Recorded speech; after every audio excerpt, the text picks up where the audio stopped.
Tonight on Talking Politics, Governor Baker's been pushing hard to pass legislation aimed at protecting survivors of assault, domestic violence, and sexual abuse, a goal everyone can agree with, at least in principle.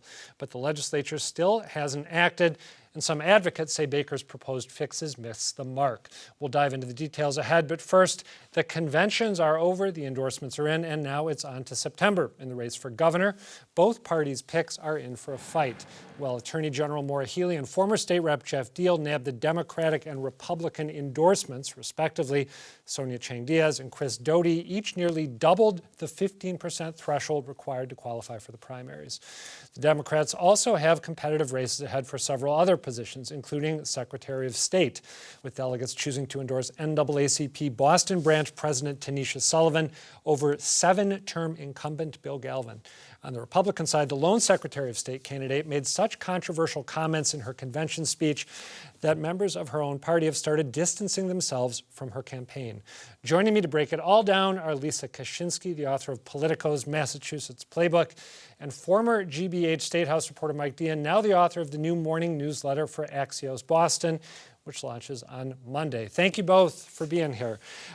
Lisa, as you look back at these two conventions, give me one thing that surprised you about what went down in Springfield or Worcester. I will go with the Democrats for this one and say Eric Lesser's third place finish in the lieutenant governor race at the Democratic convention. And that's for a few reasons. Think about what we knew going into the convention about that race.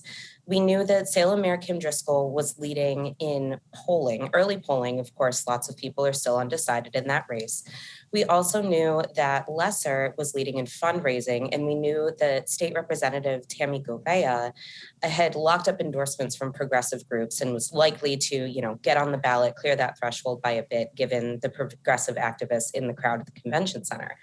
But when Eric Lesser finished third, that kind of changed this race a little bit by opening up Western Massachusetts. So since the convention ended and you had two state senators from Western Massachusetts, one who didn't make it through from Western Massachusetts, which was Adam Hines, and one who did, but maybe is on a little bit shakier ground, at least in this immediate post-convention future. And now you have Salem Mayor Kim Driscoll really trying to make inroads in Western Massachusetts, locking up those former supporters of Adam Hines, and really just making plays in an area that's very far away from her home base in Eastern Massachusetts. Yeah, I was going to say big geographical distance there. Yeah, I think it's, at least in this very short term, it's kind of shaken up the dynamics of this race a little bit. All right, so there's your unexpected storyline. Mike Deehan, give me one thing that surprised you. Really just how profoundly with Maura Healey, union and just organized labor in general was as a presence in Worcester at this convention. The first thing you saw when you stepped up towards the DCU Center was a giant Teamsters truck with Maura Healey's name emblazoned all over it. Union folks were all over that convention hall. Union leaders were a big presence there. Steve Tolman from the AFL-CIO gave a pretty rousing speech that was well received, not just by the organized labor supporters, but pretty much everybody in there, about how, labor and jobs and a lot of the issues that Healey has been talking about on the campaign trail, how they are going to play out this fall. And so that is something that definitely, I think it would be hard for anyone to say that the coalition for Maura Healey is very much dominated by labor, as well as all of the other kind of groups that she's managed to pull around herself. I hadn't thought about it before, but as you describe that, the combination of labor and other groups, huge LGBT support for Healey, in part because of her work on marriage equality issues going way back. It's a coalition that's not dissimilar to the coalition that helped Marty Walsh become mayor of Boston, right? Absolutely. Yes, and we're going to see this statewide, really, maybe for the first time in a while anyway, potentially since the Deval Patrick years on a gubernatorial level. So we're seeing what that means. I asked a lot of people about the Walsh machine in particular. I didn't get too much of a straight answer on whether or not that machine is intact for this election cycle, but certainly his top supporters and people in the union world that backed Walsh are very much active for Maura Healey, and it seems seems like that coalition is going to be very intact. Again, I'm glad that you made me think of that, and it helps explain, among other things, why Walsh and Healey had this mutual non-aggression pact, right? When they were thinking about getting in, she got first crack at it, it seemed, or one of them had to decide and the other was going to wait. There were comparable margins in both the Republican convention, Springfield Democratic convention in Worcester, in the governor's race, as we alluded to just a moment ago. Healey and Deal got about 70% of the delegates, and Chang Diaz and Doty got about 30% of the delegates. If you are one of those second place finishers, who has more reason for optimism among the two second place finishers? Is it Doty or is it Chang Diaz? And Mike, let's stick with you and then go to Lisa. Yeah, I think definitely if you look at what Chris Doty is doing right now, there's a glimmer of a chance, that he can potentially prevail in this Republican primary, especially by what's going on with campaign finance. Jeff Deal has agreed to limit his campaign spending in order to receive state funds, although he's also saying that he's not going to take in those state funds. He's just trying to limit spending. His opponent, Doty, a self-funding candidate millionaire, is not going to do that, almost certainly. So if you are Chris Doty right now, you need to attract unenrolled voters to participate in the Republican primary to vote for the moderate, which he doesn't like to be called that, but when compared to Deal, he certainly is. He doesn't like to be called that, except sometimes he calls himself that, but. Yeah, of course. There's a lot of different things you can call people. But that is something he's going to try to attract those unenrolled voters, those middle of the road people who might not be interested in either Healey or Sonia Chang Diaz, who maybe do want to support someone like Charlie Baker going forward, or maybe just want to vote against a Jeff Deal, Trump affiliated candidate in that Republican primary. Lisa, which of the second place finishers do you think has a imaginable path to victory? I'm going to say that they both still face a pretty complicated path forward. And that's because if you listen to the reasons why delegates gave them this 29, this 30% at their respective conventions. Yes, of course, they have firm supporters, both of them do, but there were significant numbers of people in both the Republican and the Democratic conventions who either voted for Chris Doty or Sonia Chang Diaz because they simply wanted to see a primary. Yeah. It was, in some cases, a protest vote. They didn't want to see these front runners who were going into these conventions, as you've said many times, expecting coronations, to go unchecked.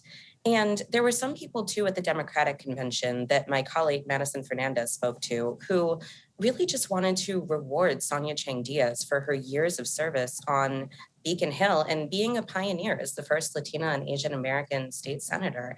And they wanted to put her on the ballot because of that. But we know that convention doesn't always equal real life and that these votes don't always translate from convention to the primary ballot. So definitely something to watch. Lisa, let's stick with you for a second. How worried do you think Bill Galvin should be about his challenge from Tanisha Sullivan? He lost in 2018 to Josh Zakin, but he lost by a smaller margin, and Sullivan's a pretty different candidate.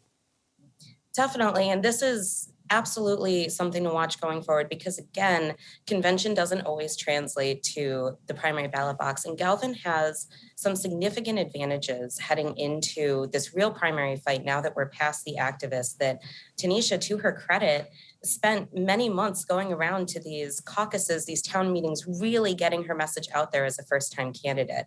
But now she's, trailing by a lot in money in the bank because you have the incumbent with over $2 million to spend on advertising and anything else. He's already on our TV screens. His name is already on our mailers. That's a lot to go up against. That's true. Mike, as we mentioned again in the intro, a lot of the Republicans, some of the Republicans, let me pull back there, some of the Republicans running statewide are distancing themselves from Rayla Campbell, the party's nominee for Secretary of State.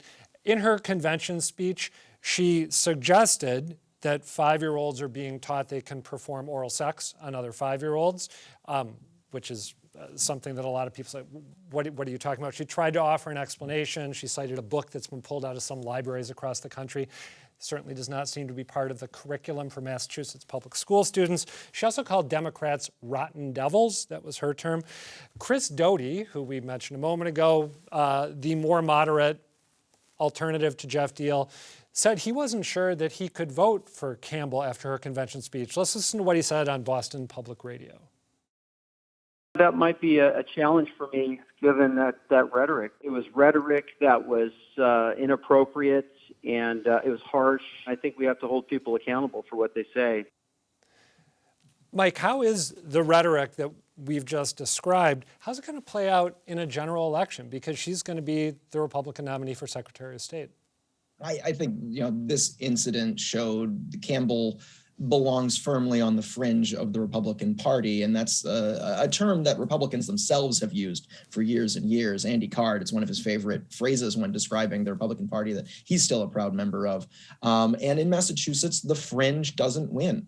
It's really as simple as that. Moderate candidates that can attract those, middle of the road unenrolled voters, they're the ones that can win and participate in government. I think when we're talking about some of these, down ballot races and more fringy candidates, it really does kind of become a sideshow, and it gets very far flung away from the matters at hand of government in general.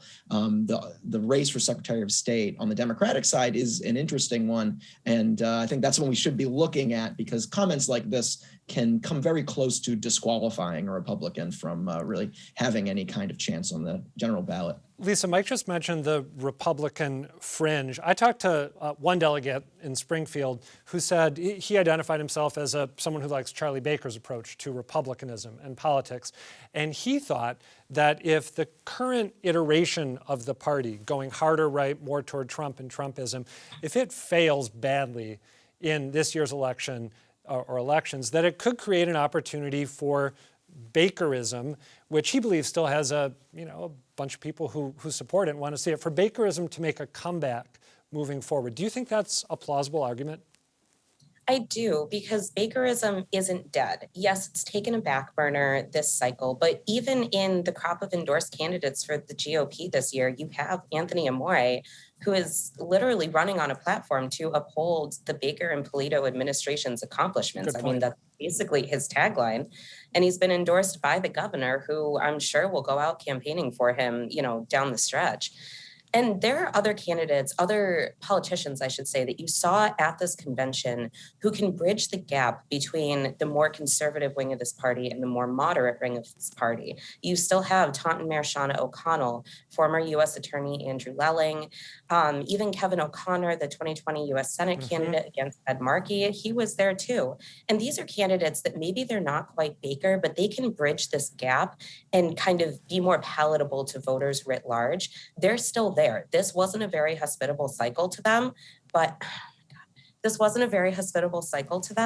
they could definitely have showings going forward. If you need to wave your hands to get the lights back on, feel free to do it. Sorry. No, it's totally fine. I remember interviewing Kevin O'Connor when he ran for Senate in the last cycle against Ed Markey, and his pitch was essentially, send me to Washington and I'll work great with Elizabeth Warren, which is the sort of pitch you can't possibly imagine hearing right now in the Mass GOP.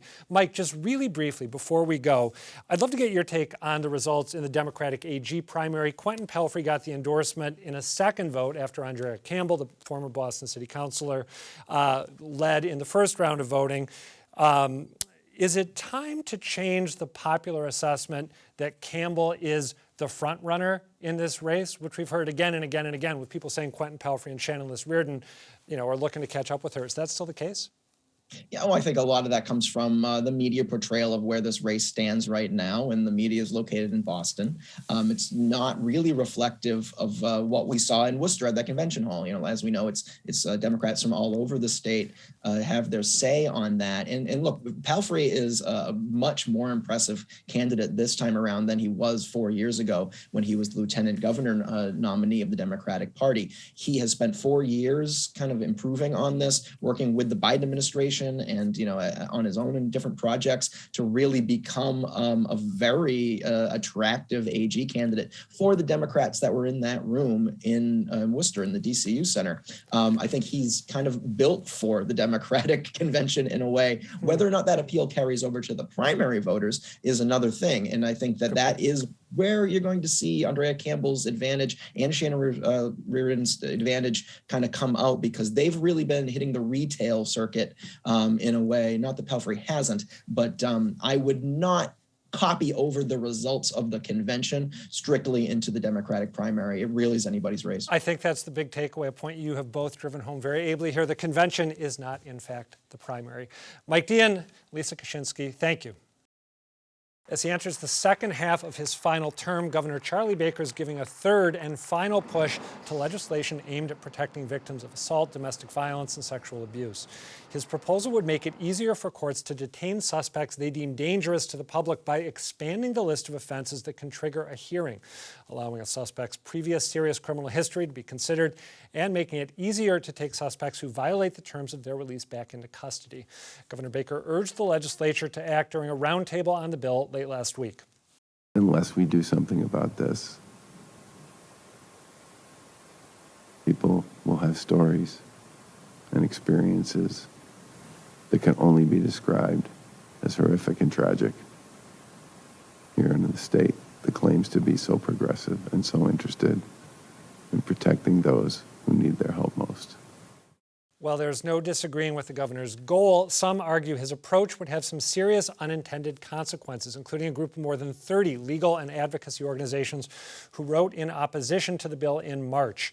I'm joined now by a representative from one of them, Reyna Ramirez, a defense attorney and partner at Ramirez and Sunnerberg, and also by a proponent of the bill, Elizabeth Dineen, a former assistant district attorney for Hampton County.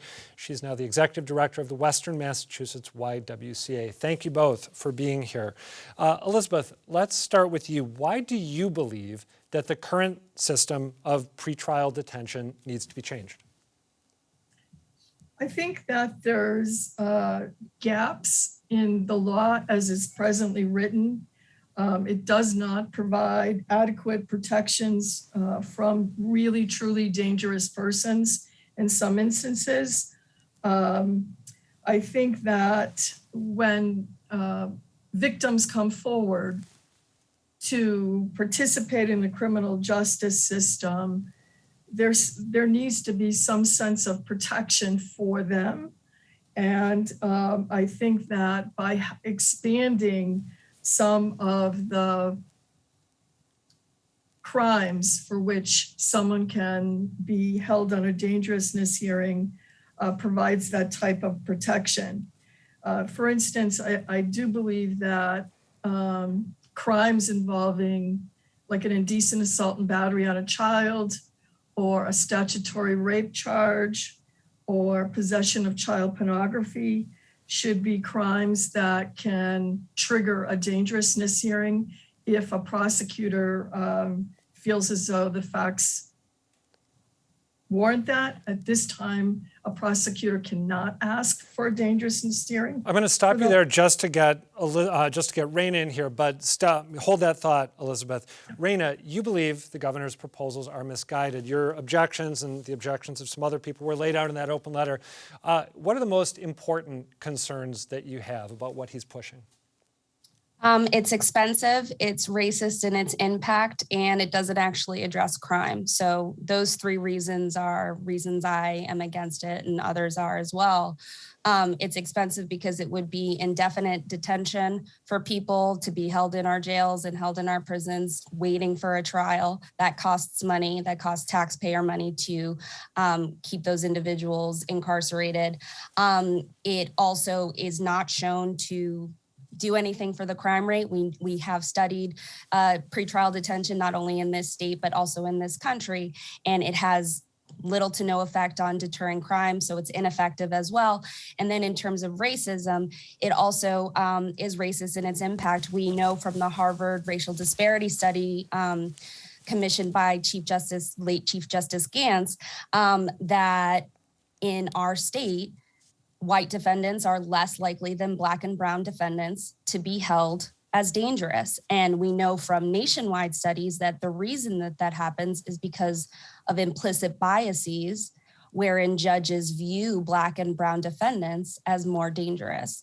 So it's racist, it doesn't work, and it's too expensive. I want to ask you, Reyna, about one of the people who spoke in favor of the governor's proposals at one of his recent roundtables. He's been holding a whole bunch of these to try to build support for what he's recommending. This is the mother of a child who was sexually assaulted, raped, I believe, by a man named Christopher Prue, a former youth hockey coach from Marblehead. Let's take a look at how she described what happened to her son and the consequences for her family. If this bill had been in place while this was happening to us and the case was going on and on and on, there were so many days and nights of worry, no sleep, panic, and depression that we would not have to have endured if we knew that he was never going to have a chance to get out. I installed security cameras all over the exterior of my house. I had families stay with us on endless occasions for protection. I received threats from his family that told me I better think long and hard about what I'm doing, and I have no idea with what and who I am dealing with. If I understand correctly, Christopher Prue was not the subject of a dangerousness hearing because his crime did not involve physical force. Again, that's if I understand correctly. If the system can allow someone like that to have the experience that they did, this was a young child, I believe he was 9 years old when this began, doesn't that suggest that some kind of change would be appropriate, even if it's not everything that the governor's talking about? I just disagree. I think bad facts make for bad law.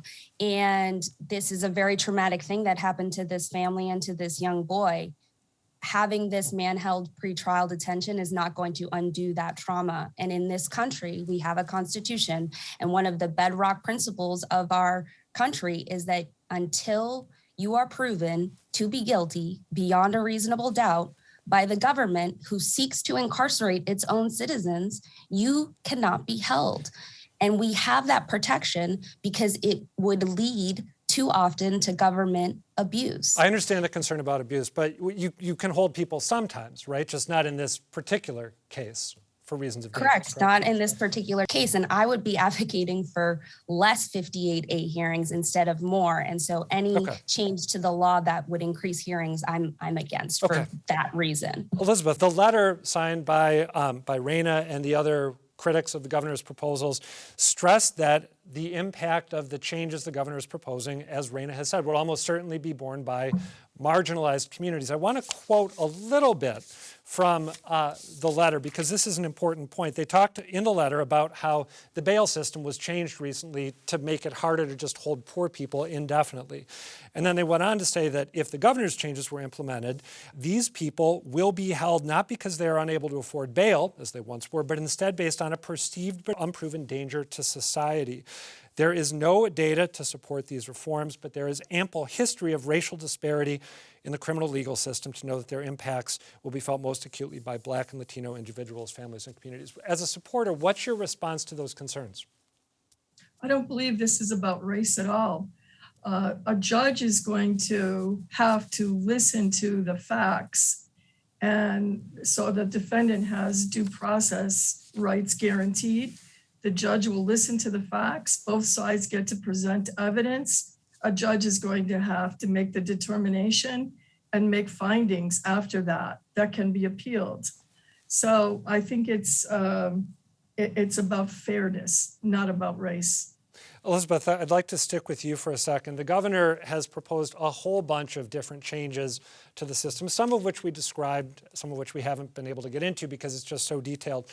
I'm curious, as a supporter, if you could identify maybe just one or two really important things that you would like to see the legislature pass, even if they need to jettison the rest, what would those things be? I think one of them would be the cutting off a GPS a felony.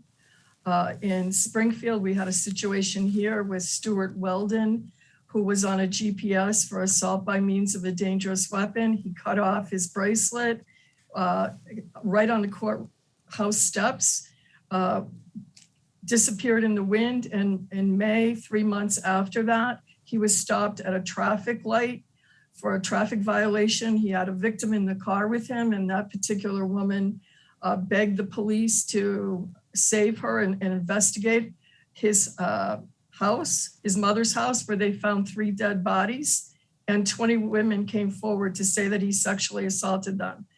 If the police had the opportunity to pursue the GPS offenders.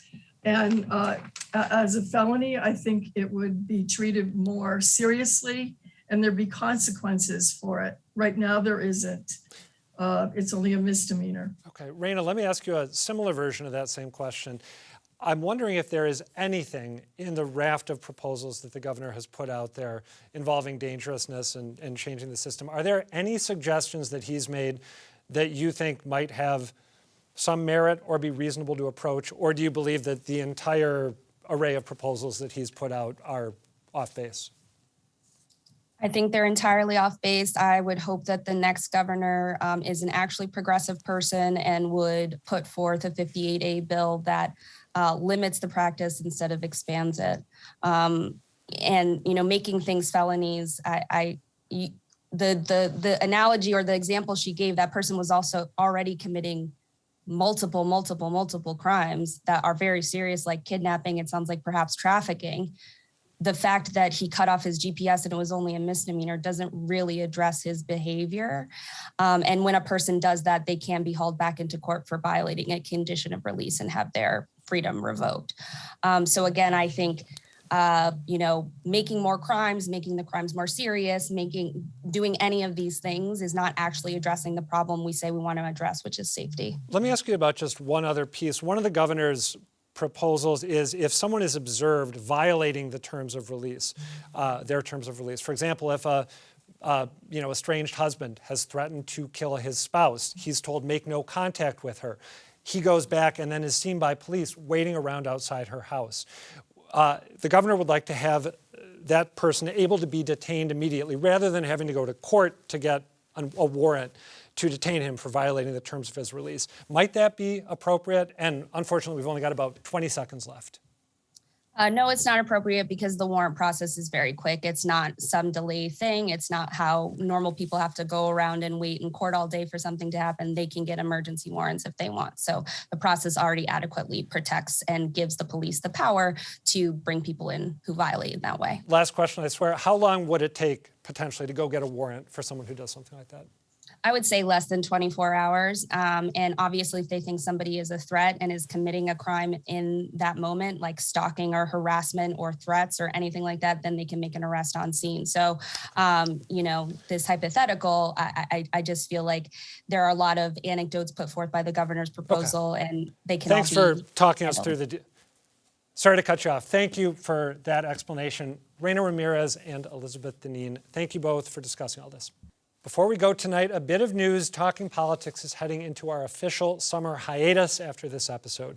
If you watch us on TV, you won't see us again until September 9th, right after the primary elections. In the interim, though, I'll still be covering politics for GBH News, as will Soraya Wintersmith, and we hope to bring you a few more informal and more summary political conversations on YouTube. So make sure to subscribe to the GBH News YouTube channel if you haven't already. And as always, feel free to talk back to us. For now, thank you for watching, and good night.